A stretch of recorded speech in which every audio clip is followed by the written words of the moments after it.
It's like a family tree, part of you and part of me.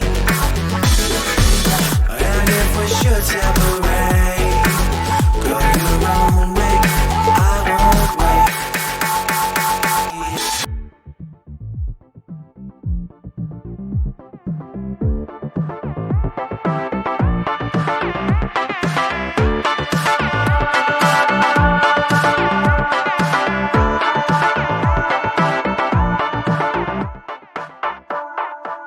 Bring the funk back.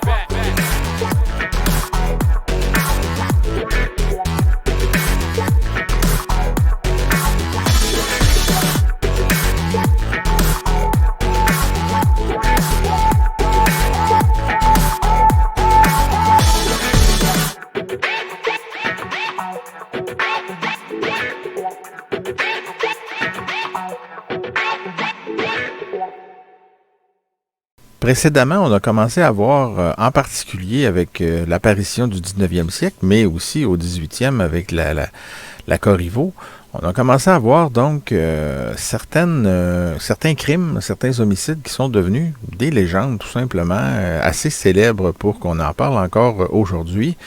Et je dirais même assez célèbre pour que des gens qui ne s'intéressent normalement pas à la criminalité et tout ça sachent au moins un petit peu de quoi on parle. Comme la Corriveau, par exemple, ça se sent être capable de même raconter la légende. Le nom de la Corriveau souvent évoque un petit quelque chose. On l'a vu aussi avec la légende du mur du pendu à Trois-Rivières. Peut-être moins connu, évidemment, et tout ça. Alors aujourd'hui, c'est un autre crime qui est devenu légendaire et peut-être même un peu plus, pas nécessairement dans l'ampleur, mais dans les prétentions. Donc, selon certains, sans même, il y en a des fois qui n'osent même pas utiliser l'expression, mais selon certains, notre criminel d'aujourd'hui, dont on va parler, aurait été le premier tueur en série en activité au Québec. Donc, on parle de 1825 qu'on a découvert le crime qui l'a fait connaître et le crime qui l'a, condamné à mort. Et dans un premier temps, je vais vous parler aujourd'hui. Je vais commencer par un résumé de l'affaire. Donc le résumé que j'ai préparé pour le Dictionnaire des homicides commis au Québec, donc le DHQ. Ensuite, on va voir le livre. Il y a un livre qui a été publié sur l'affaire, donc le Docteur l'Indienne, parce que là, on parle du criminel qui s'appelait François Marois, mais qui s'est mérité apparemment le nom du Docteur l'Indienne avec le temps. C'est écrit par Michel Noreau. Donc, on va le voir un peu en détail, ces affirmations. Et on va parcourir un peu aussi, à la fin, ce qui s'est publié finalement sur Internet, dont un texte publié par les érudits, par érudits finalement. Voilà, c'est ça, parce que le livre de M. Noreau date quand même de presque 20 ans, donc il y a peut-être des petites mises à jour à faire de ce côté-là. Alors, on se transporte au 17 août 1829. Nous sommes à Saint-Jean-Port-Joli. Il y a le colporteur François-Xavier Guillemette, que l'on dit environ âgé de 25-26 ans à peu près, qui lui pratiquait le métier de colporteur, donc qui avait des choses à vendre sur les routes et tout ça. Et le 17 août, c'est la dernière journée qu'on le voit vivant finalement. Et comme on va le voir après, certaines personnes l'ont vu pour la dernière fois au cours de la soirée du 17 août chez François Marois, qui avait une maison, qui louait, dans le fond, une maison à Saint-Jean-Port-Joli. Et comme M. Noreau l'a expliqué dans son livre, et les recherches qui ont été faites par la suite, François Marois habitait là depuis seulement 3 ou 4 semaines. Donc, c'était quelqu'un qui n'était pas peut-être très bien connu à Saint-Jean-Port-Joli. C'était pas un vieux de la vieille, comme on dit. C'était quelqu'un qui venait plutôt de Québec. Et d'ailleurs, on va le voir un petit peu plus loin. Donc, le 17 août, M. Guillemette disparaît. Et 2 jours plus tard, donc le 19 août, on découvre son corps sur la grève du fleuve à Saint-Jean-Port-Joli, donc pas tellement loin de la maison louée par M. Marois.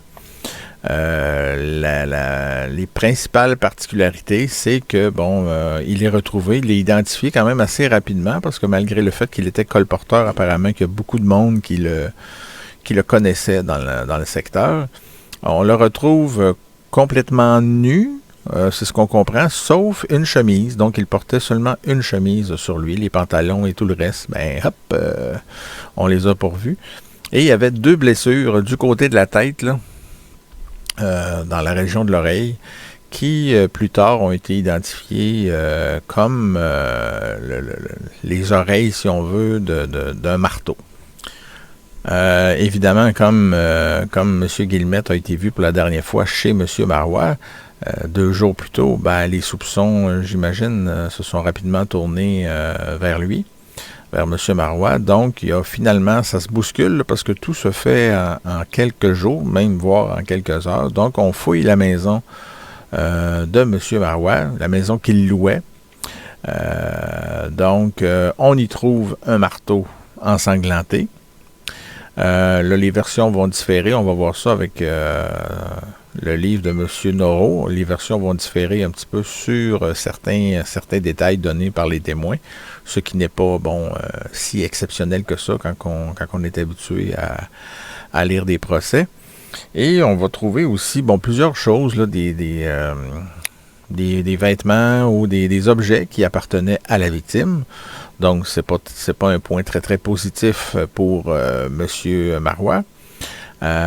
Et on va trouver aussi des taches de sang un peu partout, et même jusqu'au plafond.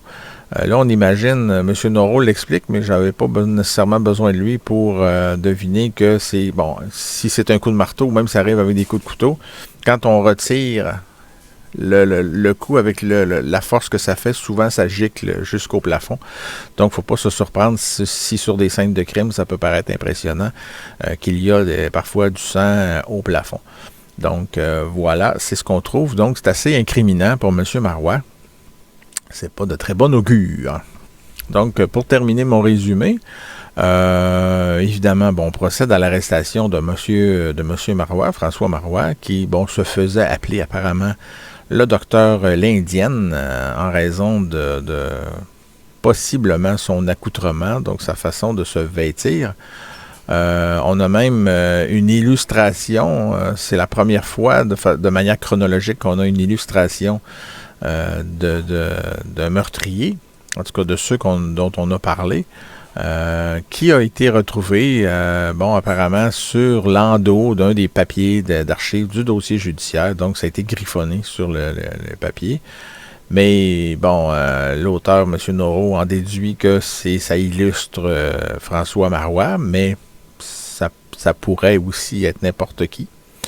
Alors, voilà, mais on va lui accorder le bénéfice du doute. On pense que finalement, c'est effectivement M. Marois qui a été dessiné sur le document. On l'amène à Québec. C'est là qu'il va être jugé en septembre. Donc, le 28 septembre, le procès se déroule en une seule journée. Et il est pendu le lendemain, donc le 29 septembre. Il n'y a pas beaucoup de délai. Il n'y a pas eu le temps de réfléchir beaucoup. Mais son passé ressort. On ne sait pas à quel moment que son passé est ressorti, mais il avait déjà été condamné à Québec dans le passé. Donc, je pense que c'est en 1824. Il avait été reconnu coupable d'assaut et de sodomie sur un autre homme. Donc, c'est peut-être l'élément qui fait dire, on pense évidemment à M. Guillemette, là, qui a été retrouvé avec une chemise seulement. Donc, est-ce qu'il y a eu tentative de sodomie, agression sexuelle et bon, tout ça entre homosexuels, évidemment. Alors, est-ce qu'on peut parler de crime sexuel? C'est peut-être un des éléments qui a fait dire à l'auteur, M. Noro, et peut-être d'autres aussi, que, bon, François Marois était peut-être un tueur en série. Mais c'est conclu peut-être trop hâtivement. On va voir qu'il n'y a pas nécessairement beaucoup d'éléments pour appuyer cette théorie-là. Plus tard aussi, on n'a pas de date précise, mais plus tard, il y a eu des travaux d'excavation à la maison, une maison qu'aurait possédé M. Marois, et on aurait découvert des squelettes. Donc, on peut parler de jusqu'à 12 squelettes. Mais malheureusement, je dois le dire tout de suite, il n'y a pas de preuve de cela.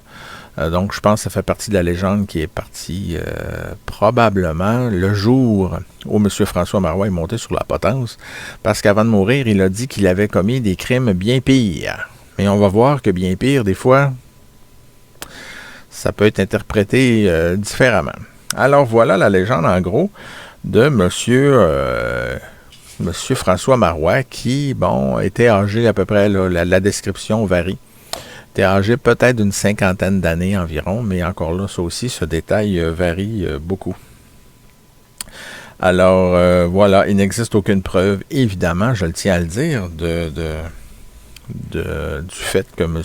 Marois était notre premier tueur en série, mais M. Noro va nous le présenter d'une façon à ce qu'on pourrait être tenté de le penser, finalement.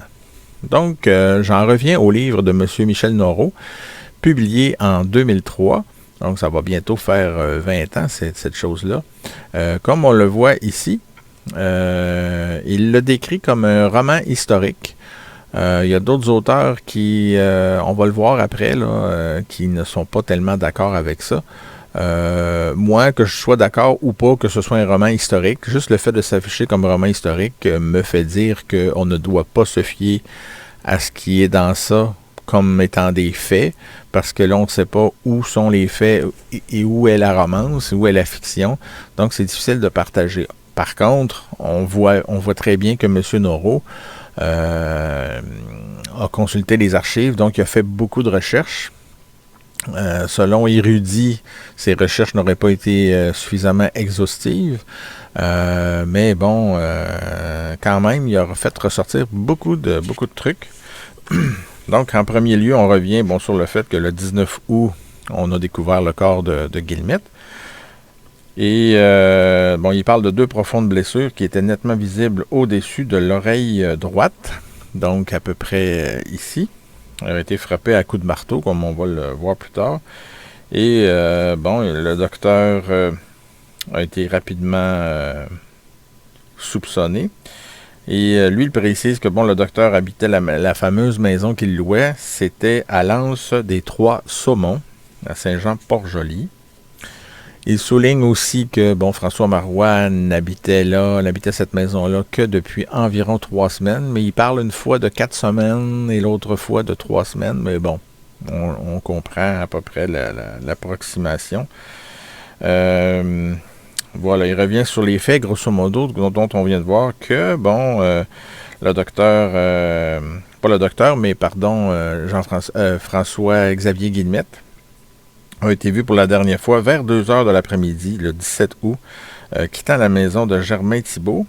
Il avait déclaré à ce moment-là qu'il devait coucher chez Basile Caron, qui demeurait à une demi-lieue plus loin que chez Lafage. Lafage, c'est un autre nom d'emprunt de François Marois. Donc, il devait coucher ailleurs, c'est ce qu'il avait dit à certains témoins. Et c'est ce qui, je pense, est un autre élément incriminant contre M. Marois, parce que si Guillemette devait coucher ailleurs et puis qu'il a été vu la dernière fois chez lui, donc il devait partir de là. Et finalement, il semble n'en être jamais parti parce qu'il n'est jamais arrivé à destination, à l'endroit où il devait coucher. Dans son livre, M. Noro souligne aussi que, apparemment, Le docteur, parce que là, ici, si on parle du docteur, c'est le docteur l'Indienne ou François Marois, là, c'est le même personnage. Il aurait demandé à Guillemette, lui, à 3 ou 4 reprises, de coucher chez lui. Donc, il insistait pour le garder à coucher, mais que Guillemette aurait refusé, finalement.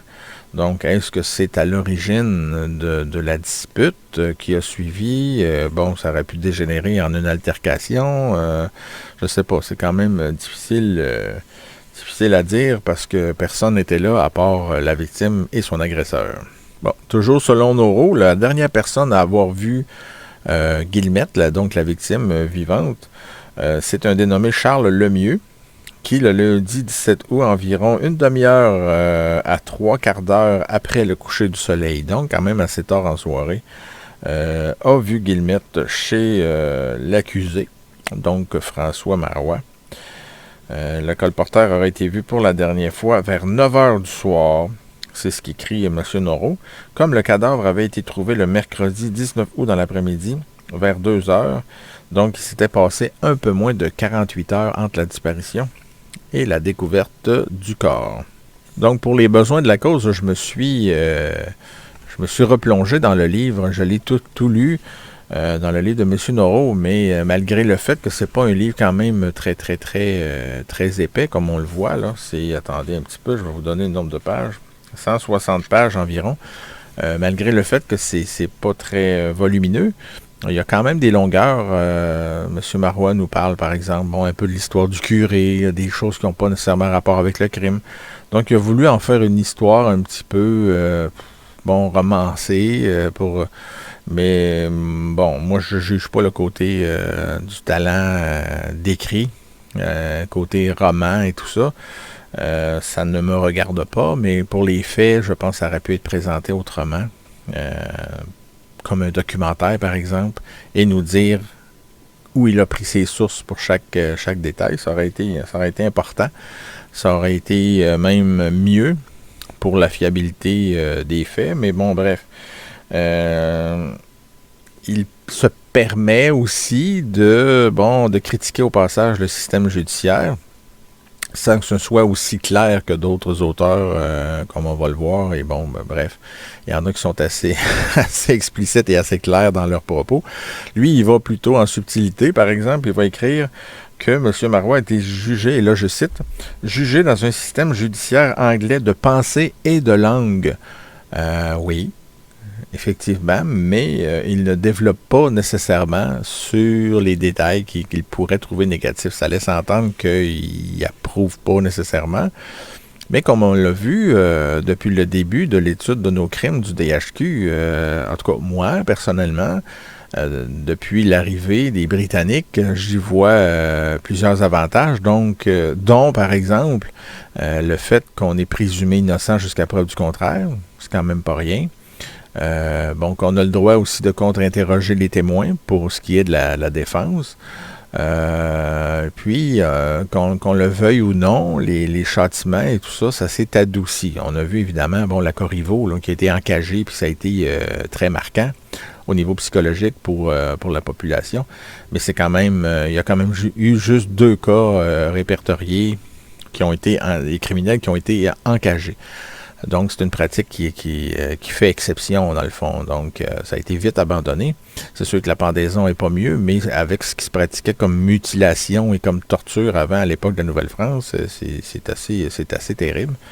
Et voilà, on va nous emmener aussi des procès de plus en plus étoffés, de plus en plus, objectifs. Il y en a qui vont sourire peut-être là, parce qu'ils ne croient pas en l'objectivité des procès, mais c'est quand même un but à atteindre, des fois qui n'est pas toujours atteint, mais un but à suivre au moins. Bref, faut se donner un but dans tout ça, parce que s'il n'y en a pas de but, ça fait un peu comme en Nouvelle-France, on juge un peu n'importe comment. Et l'autre point aussi que les Britanniques nous ont apporté, c'est le fameux système des coronaires qui nous permet d'être plus transparent au niveau de la criminalité des homicides. Donc, ça nous permet de répertorier beaucoup plus d'homicides que c'était le cas, par exemple, en Nouvelle-France, parce qu'on part de la base.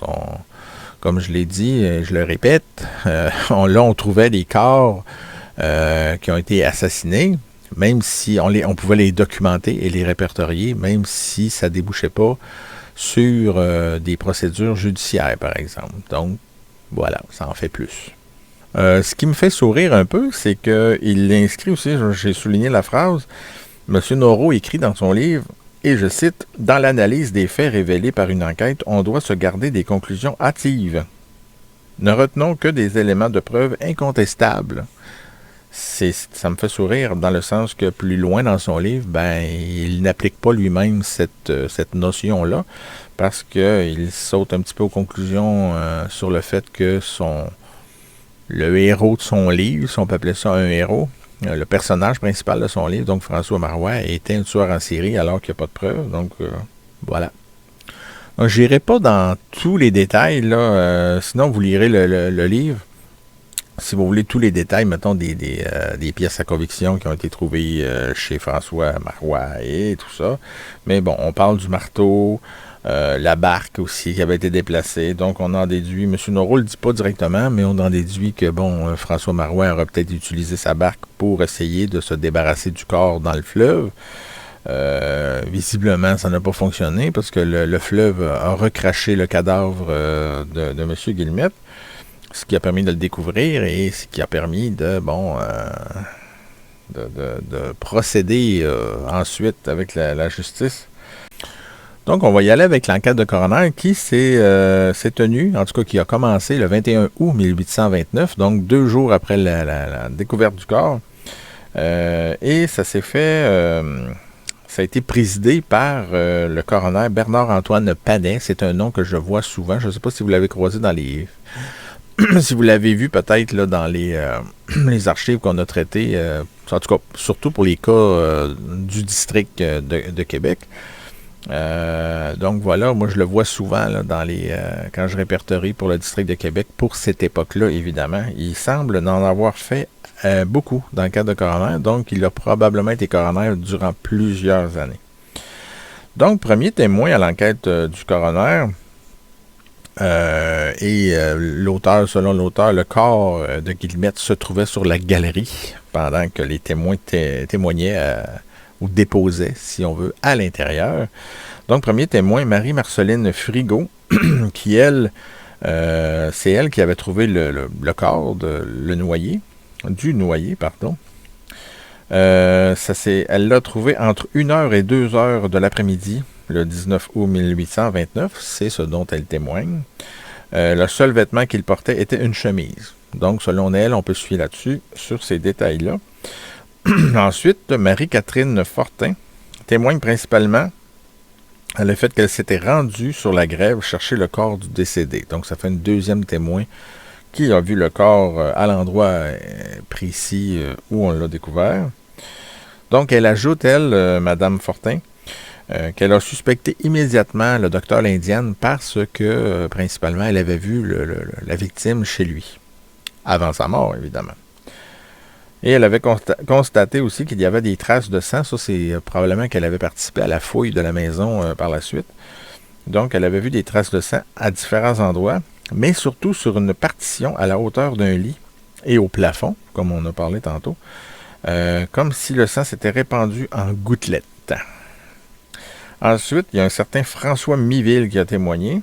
Et lui, il avait immédiatement reconnu Guillemette parce qu'il le connaissait bien. Donc, il a permis d'identifier le cadavre de la victime. Parce qu'il avait aussi, en bonne partie, c'est parce qu'il avait habité chez lui. Donc, il le connaissait assez bien. Ouais. M. Miville a aussi reconnu une montre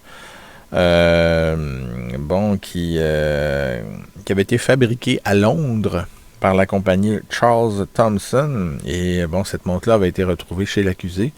Et M. Miville, lui, était convaincu que cette montre-là avait appartenu à la victime. Mais d'un autre côté, comme on peut s'en douter, François Marois a continué à prétendre plutôt que cette montre-là était la sienne.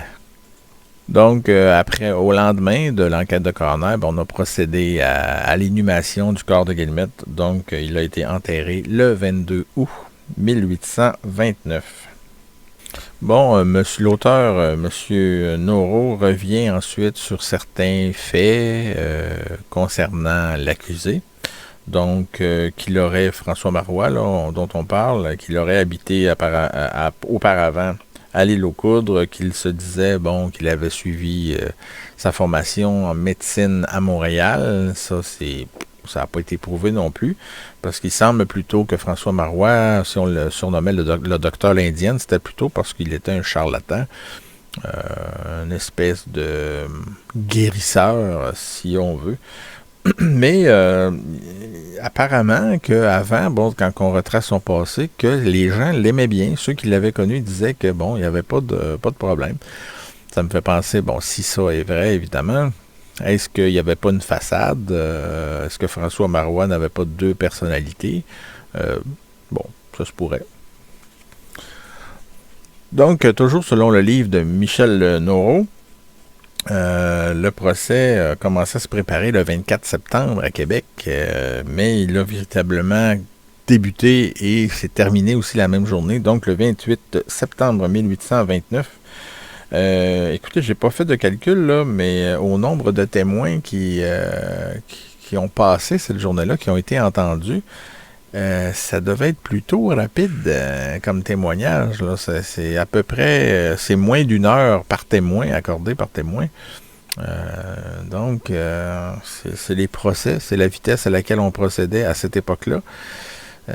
Bon, certains n'hésitent pas à parler de procès expéditif. Là-dessus, je pourrais y revenir parce qu'il faut faire attention. Procès expéditif, ça a déjà été utilisé même dans le milieu du système judiciaire, puis ce n'était pas péjoratif, c'était pour permettre à des accusés, c'était une option, dans le fond, que les accusés avaient, de procéder plus rapidement pour pas moisir en prison, parce que, comme je l'ai dit précédemment, je pense que c'est la balado de La légende du mur du pendu, là, de Noël François, il y avait 2 termes principalement. La Cour se réunissait 2 fois par année.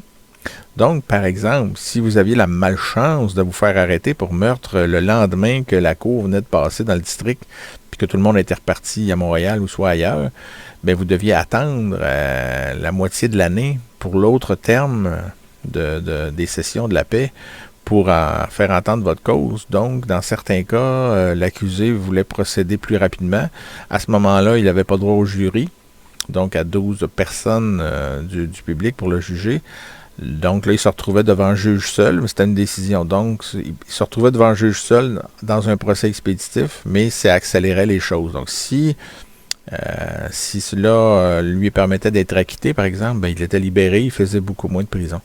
Alors, dans ce sens-là, on va faire attention dans l'utilisation du mot expéditif.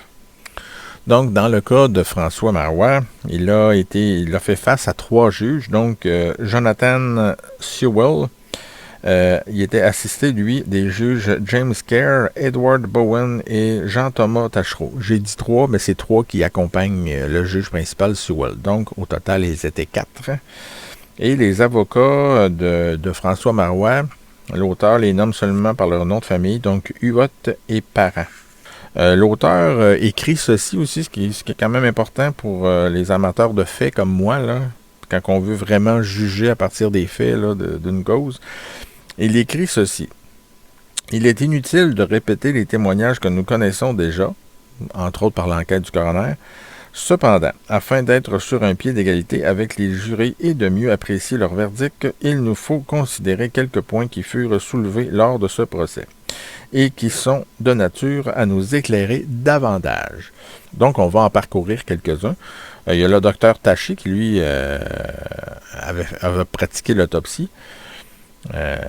Lui, il confirme effectivement la description des blessures, par exemple, que ça a été fait par la panne du marteau. La panne, c'est les dents en arrière du marteau. Donc, il aurait été frappé non pas par la pointe du marteau, qui est normalement ronde, mais par la panne du marteau. Ce qu'on appelle des fois couramment la tête, ou je sais pas trop. Là, s'il y a des travailleurs en construction qui m'écoutent, peut-être juste me texter un commentaire sur la façon dont on appelle cette partie-là du marteau. Puis, bon, le marteau qui avait été déposé apparemment, qui était exposé durant le procès comme pièce à conviction, bon, selon lui, correspondait aux blessures qui ont été infligées à la victime. Bon, pour sa part, Michel Ouellette lui a reconnu la montre. Bon, tout ça était assez incriminant. Tout ça qui nous amène, M. Noro publie, je ne sais pas de quelle façon, il a trouvé ça dans le dossier judiciaire, la plaidoirie des avocats de la défense. Si c'est vraiment ça, c'est effectivement, je lui accorde le bénéfice du doute que c'était pas une plaidoirie, c'était pas fort, comme on dit, parce que c'était très, très, très général. Ils reviennent pratiquement pas sur les faits. Donc, je vais passer assez rapidement là-dessus. Donc, on en vient au verdict que l'on connaît déjà. Donc, M. François Marois est déclaré coupable et condamné immédiatement à mort. Donc, l'exécution se produit même tout de suite le lendemain à Québec. Et sur la potence, c'est là que ça commence à être important. Les détails commencent à être vraiment importants. Et essayez de me suivre un petit peu. Donc, selon M. Noro, qui a pris l'extrait dans la Gazette de Québec du 5 octobre 1829, François Marois aurait dit ceci juste au moment avant d'être pendu, finalement, alors qu'il était debout sur la potence. Il aurait dit à la foule, et j'ouvre les guillemets, « Vous savez pourquoi on m'amène ici? Je suis coupable du crime dont je suis accusé. Je l'avoue, le pauvre Guillemette a péri entre mes mains. Si ses parents sont ici, je leur demande pardon. Et je vous prie de m'aider par vos prières, car j'ai commis beaucoup de crimes. J'ai commis des crimes bien plus graves que celui pour lequel je vais mourir. Il n'est pas nécessaire de les expliquer plus au long. Mon temps est très précieux. Vous voyez que je suis ferme, c'est la religion qui me soutient. » Et je ferme les guillemets. Alors, je reviens, parce qu'il y en a qui s'en sont servis, comme d'un fait. Je reviens sur le fait qu'il a mentionné beaucoup de crimes, et aussi qu'il avait commis des crimes bien plus graves que celui pour lequel je vais mourir. Qu'est-ce que ça veut dire? C'est là que je veux apporter un bémol, parce qu'il y en a qui semblent l'avoir traduit comme le fait que c'était un tueur en série, donc que ça confirmait qu'il avait tué d'autres personnes. Mais tant qu'à moi, ça confirme rien du tout. Parce que dans la tête de certaines personnes, peut-être à cette époque-là aussi, je ne veux pas juger avec nos yeux d'aujourd'hui, mais il faut faire très attention parce que pour lui, à la dernière minute, comme ça, avec les émotions, avec un paquet de choses, des crimes bien pires, pour lui, le crime d'un viol, par exemple, s'il avait sodomisé un autre homme, c'est peut-être pire dans sa tête à lui qu'un meurtre. Les meurtriers, des fois, n'ont pas la même notion du meurtre que nous. Il y en a même qui vont jusqu'à dire que, ils n'ont pas voulu faire de mal à la victime alors qu'ils l'ont complètement massacré.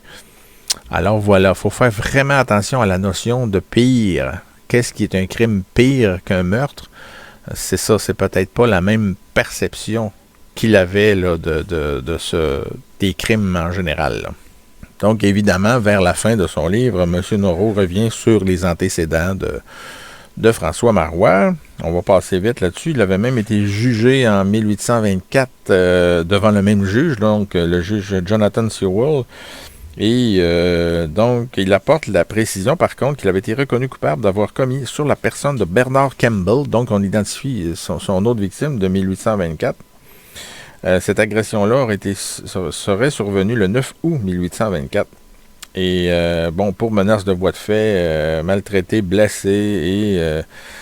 bref, on en vient par finir par nommer le gros mot de sodomie.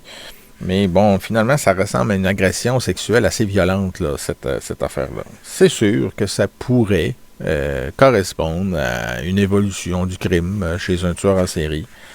Mais que voulez-vous, on n'a pas d'autres preuves. François Marois, Canadien, là, quand il a fait son entrée en prison, le prisonnier numéro 81, selon M. Noro, on l'a décrit comme un homme de 40 ans. Voyez-vous, l'âge change encore. 5 pieds 8 pouces, avec le teint foncé.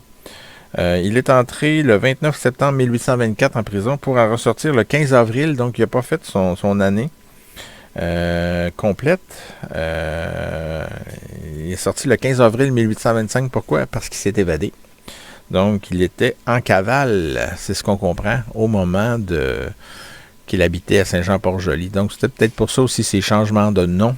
Il a changé plusieurs fois de nom. Donc, je vais citer l'auteur justement pour revenir sur le fait qu'on peut se servir de la sodomie pour en faire un tueur en série.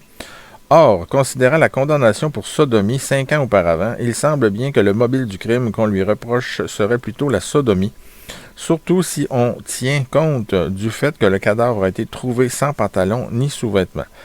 Nous avons fort probablement ici affaire à un crime passionnel. Je ne suis pas d'accord avec ça, pas du tout. C'est pas un crime passionnel, ce serait, si on lui accorde le bénéfice du doute, qu'il aurait voulu tuer Guillemette pour l'agresser sexuellement. Ben là, c'est un crime, c'est un homicide sexuel à ce moment-là. Ça n'a rien à voir avec la passionnelle, là. La passionnelle, il faut mettre ça de côté.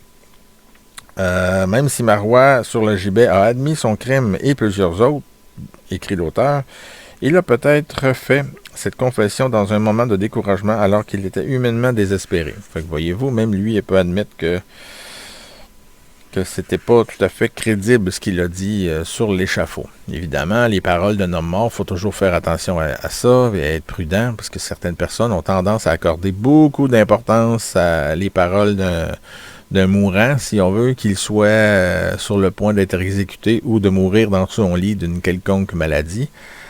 Des fois, ils n'ont pas toute leur tête. Des fois aussi, c'est juste parce qu'ils veulent attirer l'attention, se rendre intéressant une dernière fois ou semer le doute avant de partir.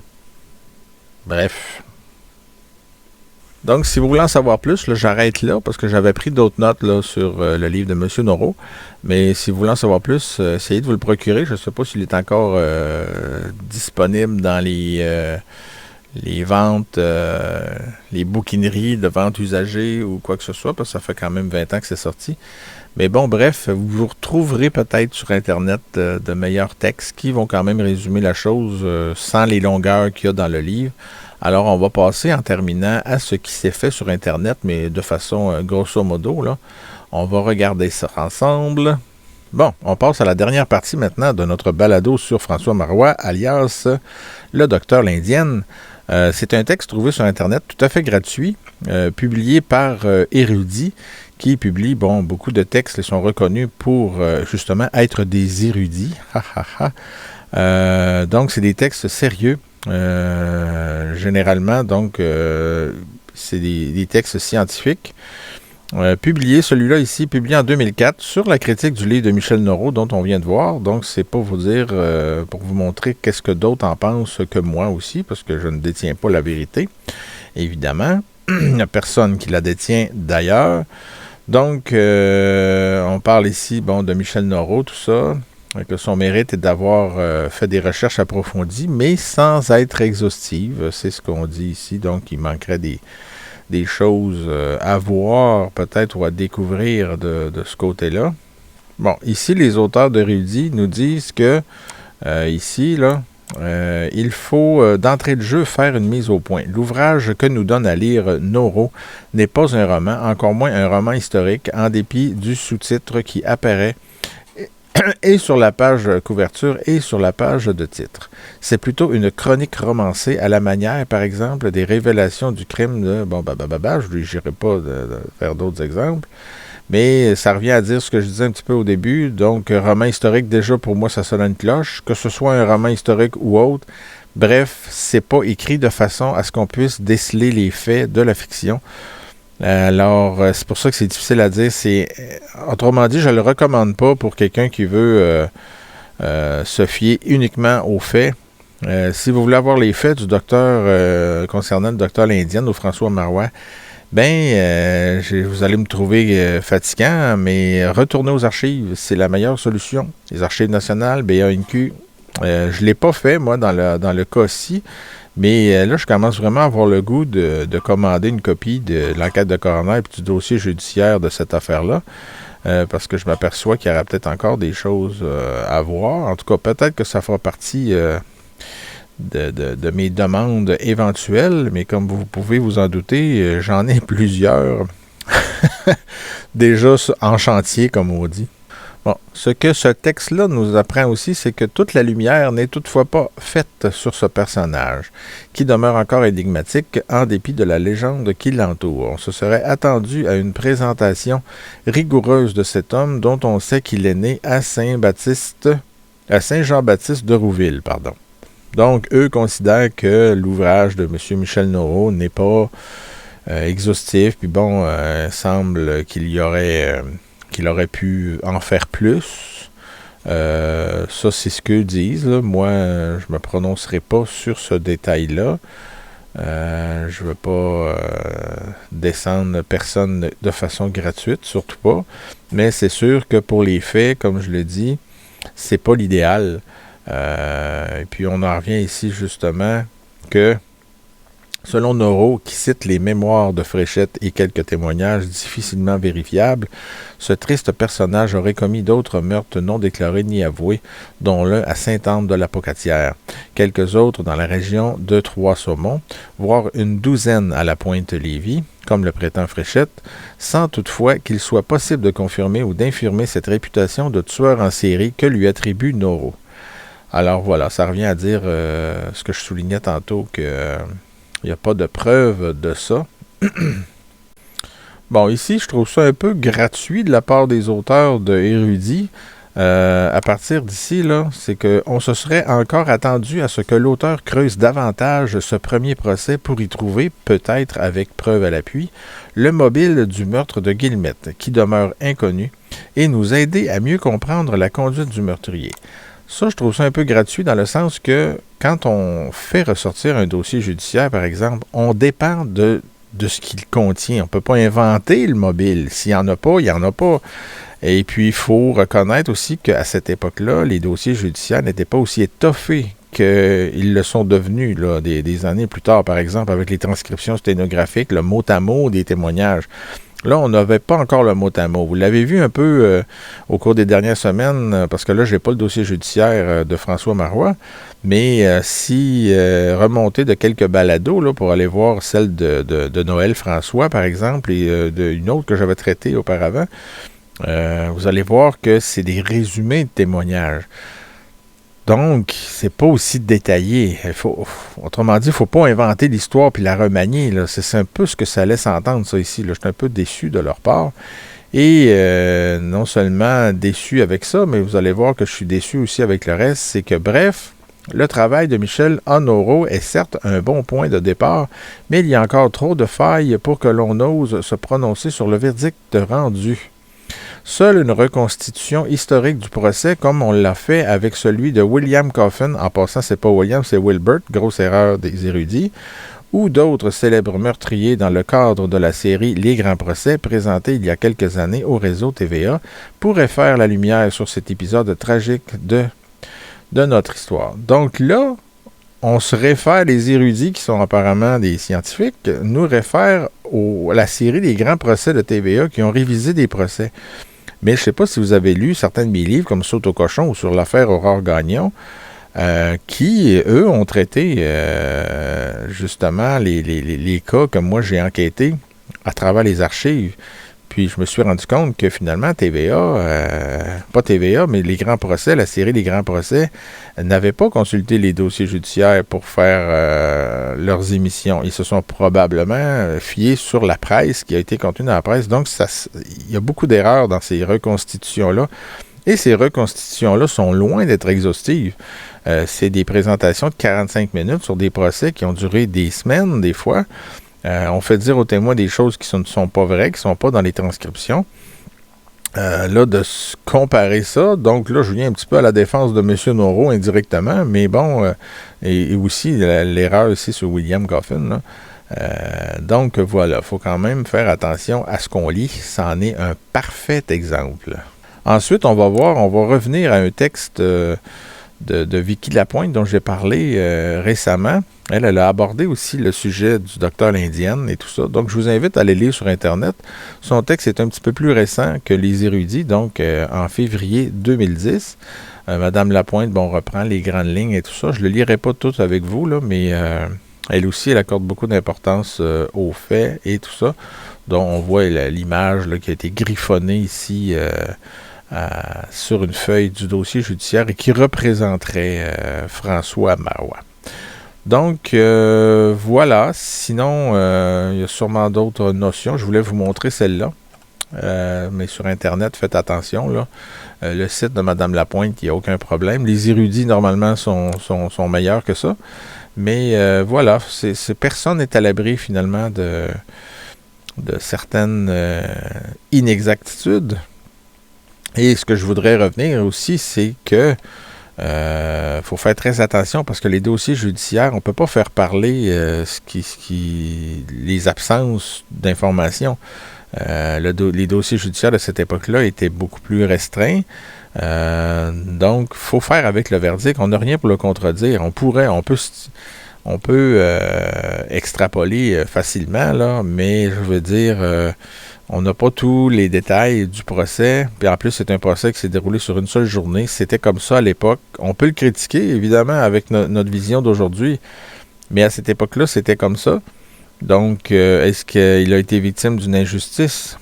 On ne peut pas le savoir.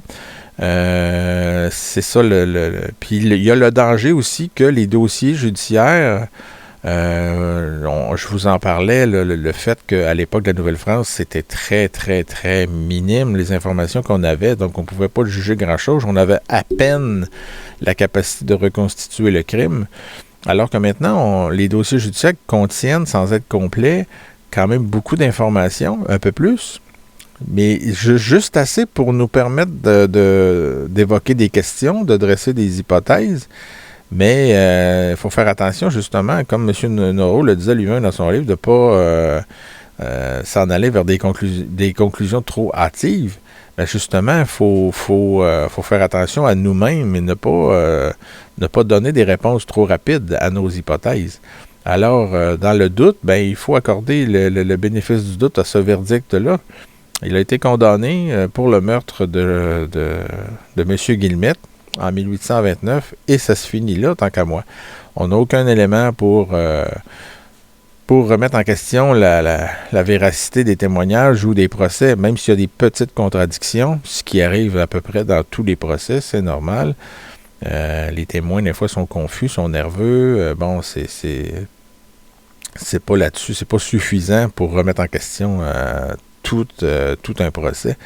Alors, il faut être prudent, je pense, là-dedans. Il faut apprécier les archives et pas nécessairement se sentir obligé de commenter tout le temps, puis tout ça. D'apprécier l'histoire aussi qu'il y a en arrière de ça. Voilà. C'était François Marois, le fameux docteur l'Indienne. Et là-dessus, je vous souhaite une belle journée. Au revoir.